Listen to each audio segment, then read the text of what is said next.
біздің Дулат есімді баламыз Димаш Құдайбергеновпен кездесуді армандайтын. Біз Дубай қаласына барып, Димаштың жеке өзінен қолтаңбасын алып қайттық.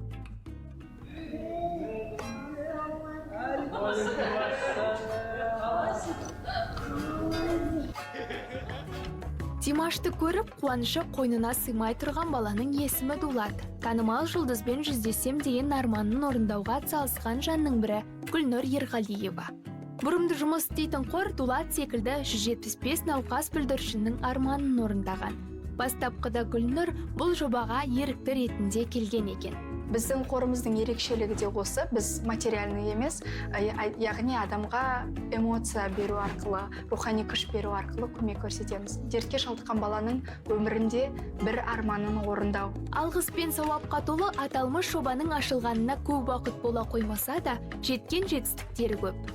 Бастамашыл топ көмек қолын созу үшін Қазақстанның 17 қаласын аралаған. Енді 3-ші жылға аяқ бастық, 175 баланың арманын толық орындадық деп айтсақ болады.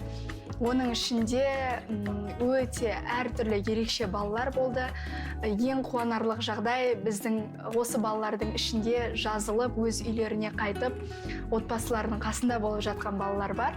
Олармен әлі де кері байланыс жасап отырамыз. Осы жоба арқылы арманына жеткісі келген балалар арнайы сайтқа кіріп өтінім беруі керек. Одан әрі жоба қызметкерлері өз жұмысына кіріседі. Қорда жұмыс қауырт, қызметкерлер 70 баланың тілегін орындау үшін шапқылап жүр. Біздің командада 6 адам жұмыс жасайды. Ол 6 адамның өзінің позициялары бар. Одан бөлек біздің ең мықты күштіміз ол еріктілеріміз.